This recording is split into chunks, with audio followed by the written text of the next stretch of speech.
વિદ્યાર્થી મિત્રો, આજના વિડીયોની અંદર આપણે સમાંતર શ્રેણીનો વિભાગ સી ની અંદર આવતો મોસ્ટ એમપી દાખલો જોઈશું તથા તમારે આ રીત શીખવાની છે, કારણ કે બીજા પણ અન્ય રીત જે વિભાગ સી ની અંદર પૂછાતા હોય છે એવા દાખલાને આપણે એક્ઝામ્પલ પર લઈશું અને રીત પણ તમને શીખવાડીશું અને એના ઘણા બધા પાર્ટ બની શકે છે. તો જેમ જેમ વિડીયો આવે એમ તમે જોતા રહેજો. વિડીયોની અંદર તમને જે રીત શીખવાડું એ રીતના દાખલા તમારા ટેક્સ્ટ બુકની અંદર ગોતી અને તરત જ ગણી અને તૈયાર કરી નાખવાના. ઓકે, આ મોસ્ટ એમપી દાખલો છે. આ દાખલો તમારા માર્ચ 2024ની બોર્ડ એક્ઝામ હતી એની અંદર આ દાખલો પૂછાયેલો છે. તો પ્લીઝ વિડીયોને અંત સુધી જોજો, કારણ કે આ રીત હું તમને એકદમ ઇઝી મેથડથી પૂરેપૂરી શીખવવાની કોશિશ કરીશ. આ યુઝફુલ વિડીયો માટે આપણી ચેનલને જરૂરથી સબસ્ક્રાઈબ કરજો, બેલ આઇકન પણ દબાવી નાખજો, જેથી જેવો વિડીયો આવે એવી તમને નોટિફિકેશન સૌથી પહેલાં મળતી રહે. અને ધોરણ 10ના તમારા જેટલા પણ રિપીટર મિત્રો હોય એમના સુધી પણ આ વિડીયોને શેર કરજો, કારણ કે એમને પણ બેનિફિટ થાય. ઓકે, અગાઉ ઓલરેડી ગણિત અને વિજ્ઞાનના ઘણા બધા યુઝફુલ વિડીયો આપણે બનાવેલા છે. એ બધા જ વિડીયોની લિંક તમારે જોઈતી હોય તો વિડીયોની નીચે ડિસ્ક્રિપ્શન બોક્સમાં તમને મળી જશે. ઓકે, તો પહેલાં જો મિત્રો, આ દાખલો વિભાગ સી ની અંદર આવશે. 3 ગુણનો દાખલો છે. આવશે સમાંતર શ્રેણીનો દાખલો આવશે જ. આ આવશે એક બીજી રીતનો આવશે, એ કોઈ નક્કી ના કહેવાય, પણ દાખલો આવશે જ. તો તમારે શું કરવાનું છે, સમાંતર શ્રેણીના જે વિભાગ સી માટે આવતા દાખલા છે ને મોસ્ટ એમપી, એ દાખલા હું તમને આપીશ. એકની એક રીતના દાખલા હું નહીં આપું, અલગ અલગ રીતના કઈ રીતના પૂછાતા હોય છે એ દાખલા હું તમને આપીશ. તમારે એ રીતના દાખલા પછી જાતે ગણીને તૈયાર કરવાના છે, કારણ કે તમે જો મોસ્ટ એમપીના વિશ્વાસે રહ્યા તો તમારું વર્ષ બગડી શકે છે. ઓકે, એટલે હું તમને જે ટિપ્સ આપું એ ટિપ્સ પણ તમે ફોલો કરશો તો તમે 100% પાસ થઈ જશો. તો પહેલાં આપણે રકમ સમજીએ કે સમાંતર શ્રેણીનું 11મું પદ 88 અને 16મું પદ 73 હોય તો 31મું પદ શોધો. અને આ દાખલો માર્ચ 2020ની અંદર પૂછાયેલો દાખલો છે. તો આ રીતનો દાખલો આવી શકે. ફરી તમને નંબર અલગ અલગ આવે. 11મું પદ હોય એની જગ્યાએ 20મું પદ આલી દે, પછી 16મું પદ હોય એની જગ્યાએ 24મું પદ આલી દે, બીજું કંઈ નહીં. છેલ્લે 31મું પદ કીધું છે એની જગ્યાએ તમને 28મું પદ કહે. કોઈ બી સંખ્યા ચેન્જ થાય, પણ રીત તમારે આ જ કરવી પડશે એની અંદર. તો તમારે રીત શીખવાની છે. ઓકે, તો આપણે શરૂ કરીએ. પહેલાં તો જો શું આપેલ છે કે સમાંતર શ્રેણીનું 11મું પદ. તો કોઈ બી શ્રેણીનું પદનું નામ આપવું ને તો પહેલાં એ તો લેવો જ પડે. હવે એનો નંબર આપવાનો. કયા નંબરનું પદ કે 11મું, તો એ 11 બરાબર કેટલું આપેલ છે 88, તો બરાબર 88. એવી જ રીતના તમને બીજું કયું આપેલ છે કે 16મું પદ. તો આવી જ રીતના એ 16 લખીશું, બરાબર કેટલું આપેલ છે 73. તો એ 31મું પદ શોધવાનું છે, મતલબ આપણે એ 31મું પદ શું કરીશું, શોધવાનું છે. તો જ્યારે પણ પદ શોધવું હોય ને તો એની અંદર શું જોઈએ, એક તો એની ખબર હોવી જોઈએ, એની વેલ્યુ. એ એટલે શું થાય, જે સમાંતર શ્રેણી હોય એનું પ્રથમ પદ એને કહેવાય એ. પછી બીજું જુએ એન અને ત્રીજું જુએ ડી. આ 3 વસ્તુ જુએ કોઈ બી પદ શોધવા માટે. તો તમને નથી એ આપેલો, નથી ડી આપેલો કે નથી એન આપેલો. તો હવે આ 3 વસ્તુ મેળવશો કઈ રીતના, તો એ તમારે આ બંને સમીકરણ ઉપરથી મેળવવા પડશે. કારણ કે એ 11 મતલબ 11મું પદ હોય ને તો યાદ રાખજો એનું સૂત્ર કઈ રીતનું મેકાય કે એ વત્તા, તમે કાઉન્સમાં ખબર આ રીતનું આવે n-1 ગુણ્યા ડી કરો. તો છેલ્લે તમે સાદુરૂપ આલશો ને તો હું તમને જે શોર્ટ સૂત્ર આપું ને એ જ આવશે. પહેલાં સમજાવી નાખું. જુઓ, 11મું પદ કીધું છે એટલે એ એમને એમ રાખો વત્તા n. 11મું કીધું ને તો n બરાબર કેટલા લઈશું આપણે 11, કારણ કે 11મું પદ 11 ઓછા 1 અને ગુણ્યા ડી.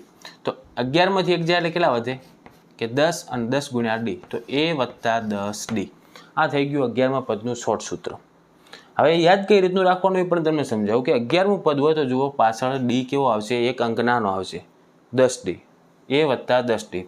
એવી રીતના 13મું પદ કીધું હોય તો એ વત્તા 12 ડી, 20મું પદ કીધું હોય તો એ વત્તા 19 ડી, 30મું પદ કીધું હોય તો એ વત્તા 29 ડી. હવે તમે જ કહો કે 100મું પદ કીધું હોય તો એ વત્તા 99 ડી થાય. તો આપણે હવે મગજમાં આ લોબું તમારે સાદુરૂપ આપવાનું રહેશે નહીં. મેં કીધું એમ જો યાદ રાખો, 11મું પદ છે તો એનું સૂત્ર શું થાય, એ વત્તા 10 ડી. એના બરાબર આપણને કેટલા આપેલ છે 88, તો બરાબર આપણે લખીશું 88. એવી રીતના હવે આ 16મું પદ છે તો તમે બોલો સૂત્ર કે એ વત્તા 16ની જગ્યાએ 15 ડી બરાબર કેટલા આપેલ છે 73, તો લખો 73. આ બંને નામ આપવાનું. આને નામ આપીશું આપણે સમીકરણ 1 અને આને નામ આપીશું સમીકરણ 2. તમને એમ કે આ કેમ કરો છો, તમે સાંભળ્યું છે ત્રીજા પ્રકરણમાં લોપની રીત આવે ને એ કરવાની છે. મતલબ કાં તો એની કિંમત ઉડાડવાની કાં તો ડીની ઉડાડવાની આપણે. હવે જો ડીની ઉડાડ્યું હોય ને તો બંનેનો લસા લેવો પડે અને લાંબી પ્રોસેસ થઈ જાય. તો શોર્ટ કઈ રહેશે, જો અહીંયા પણ એકલો એ છે ને અહીંયા પણ એકલો એ છે, અહીંયા જો ડી 10 છે ને અહીંયા 15 છે, તો એ બંનેનો લસા લઈને પછી ડીનો લોપ થાય. તો એની જગ્યાએ આપણે એનો લોપ કરવાનો. શું કરવાનું, ફક્ત આમાંથી આ સમીકરણ ડાયરેક્ટ બાદ કરવાનું, તો એ કટ થઈ જશે. હવે 10D છે ને 15D છે, તો 10માંથી 15 જાય ને તો જવાબ કેવો આવે તમને ખબર છે, માઇનસ આવે, કારણ કે નાની સંખ્યામાંથી મોટી સંખ્યા બાદ થાય છે. તો માઇનસ 10માંથી 15 જાય એટલે 5D બરાબર 88માંથી 73 બાદ કરવાનું છે, તો કેટલા વધશે? 115. હવે જુઓ આપણે D ની કિંમત અહીંયા મળી જશે. D ની કિંમત શોધવાની, તો D બરાબર 15 અને -5 છે ગુણાકારમાં છે, તો એમને -5 આ બાજુ બરાબરની ખિસ્સામાં જશે ભાગાકારમાં. તમને કન્ફ્યુઝન ફરી થશે કે સર માઇનસ હોય તો બરાબરની આ સાઈડ પ્લસ થઈ જાય ને, પણ આ બંને વચ્ચે કોઈ પદ નથી. જુઓ આ 5 અને D ભેગા છે ને આ માઇનસ છે, એટલે માઇનસ જ્યારે ગુણાકારમાં હોય ને તો એમનું એમ જ રહે, આ બાજુ જાય કે આ બાજુ આવે.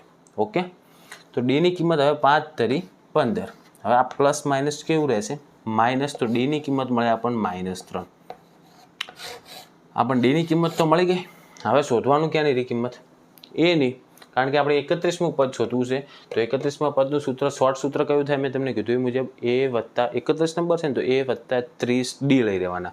તો આપણને D મળી ગયા. હવે એ શોધવાની ત્યાં. તો એ કઈ રીતના શોધશો કે D ની જે કિંમત મળી ને સમીકરણ 1 કે 2 તમને જેમાં ફાવે એમાં મૂકશો ને તો એની કિંમત ઓટોમેટિક મળી જશે.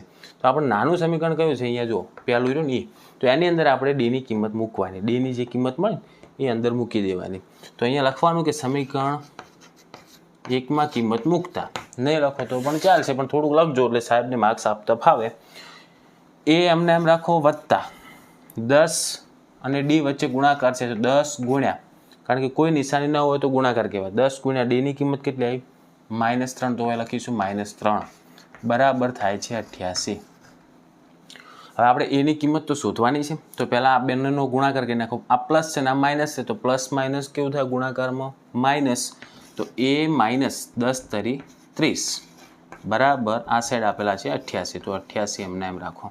આપણે A ની કિંમત શોધવી છે ને, તો આ બાજુ જેટલું હોય ને બરાબરની પેલી બાજુ લઈ જવાનું. તો આ 30 અહીંયા માઇનસ છે, જુઓ એના ગુણાકારમાં નથી, જ્યાં આપણે અહીંયા Dમાં થયું એવું નથી. અહીંયા આખા 30 અલગ પડે છે, A ઓછા 30 છે. તો 30ને પેલી બાજુ લઈ જશો તો અહીંયા માઇનસ છે, એટલે કેવા થશે હવે? પ્લસ. તો A બરાબર 88, 30 માઇનસ હતા પેલી બાજુ જાય એટલે +30. હવે 88 અને 30 કેટલા થાય? 118. A મળી ગયા 118 અને D મળી ગયા આપણને -3. તો હજી દાખલો આટલે પૂરો થતો નથી. આપણે હજી શું શોધવાનું છે? 31મું પદ. તો 31મું પદ એટલે કે A 31 બરાબર A વત્તા 30 ગુણ્યા D અથવા 30D. 31 લેવાના, 30 હોત તો 29 લો, 25 હોત તો 24 લો. તમને ખ્યાલ આવી ગયો કે નહીં? એ રીતનું તમારે યાદ રાખવાનું. એની કિંમત કેટલી મળે હાલ? 118 વત્તા 30 અને D વચ્ચે ગુણાકાર એટલે ગુણ્યા. D ની કિંમત કેવી પાછી? -3. તો ગુણ્યા -3.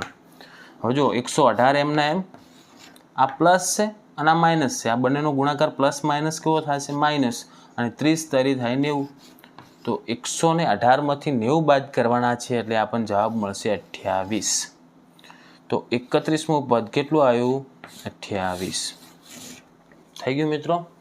તો આ મોસ્ટ ટાઈમ દાખલો છે. તમને હવે આની જગ્યાએ રકમ બીજી ગમે પૂછાય ને તમને, હવે એવી રીતનું કહેવાનું કે 5મું પદ 25 ને 16મું પદની જગ્યાએ 14મું પદ 30 કે 72 કે ગમે આપેલું હોય, અને 31મી પદ છે એની જગ્યાએ તમને આપેલું હોય કે 17મું પદ શોધો, તો એ તમને દાખલો આવડે. ફક્ત યાદ રાખવાનું કે પહેલાં શું કરવાનું, આપણે આ જે તમને પદ આપેલ છે ને એના આવી રીતના 2 સૂત્ર બનાવી અને સમીકરણ બનાવવાના. એમાંથી પહેલાં D ની કિંમત મેળવવાની, એ D ની કિંમત એક આધા સમીકરણમાં મૂકવાની, એટલે તમને એની કિંમત મળી જાય. અને પછી જે નંબરનું પદ કીધું હોય એ નંબરનું પદ શોધી નાખવાનું. તો તમે જાતે આવા દાખલા શોધીને પ્રેક્ટિસ કરવા માંડજો. હજી સમય છે, જેટલું વધારે મહેનત કરશો એટલું સારું પરિણામ આવશે. ઓકે, તો આશા રાખું છું મિત્રો વિડીયો તમને ખૂબ યુઝફુલ થયો છે, તો લાઇક કરવાનું ભૂલતા નહીં. અને જો યુઝફુલ થયો હોય તો કોમેન્ટ પણ જરૂરથી કરજો. અને ચેનલને જો સબસ્ક્રાઈબ કરવાનું ભૂલી ગયા હોય તો યાદ કરાવું કે સબસ્ક્રાઈબ કરી દો, બેલ આઇકન દબાવો, જેથી આવા યુઝફુલ વિડીયો તમને સૌથી પહેલાં મળતા રહે. ઓકે, ધોરણ 10ના તમારા જેટલા પણ મિત્રો હોય એમના સુધી પણ આ વિડીયોને શેર કરજો. હવે મળીશું આપણે નેક્સ્ટ વિડીયોમાં. Thank you so much for watching my videos. Thank you so much.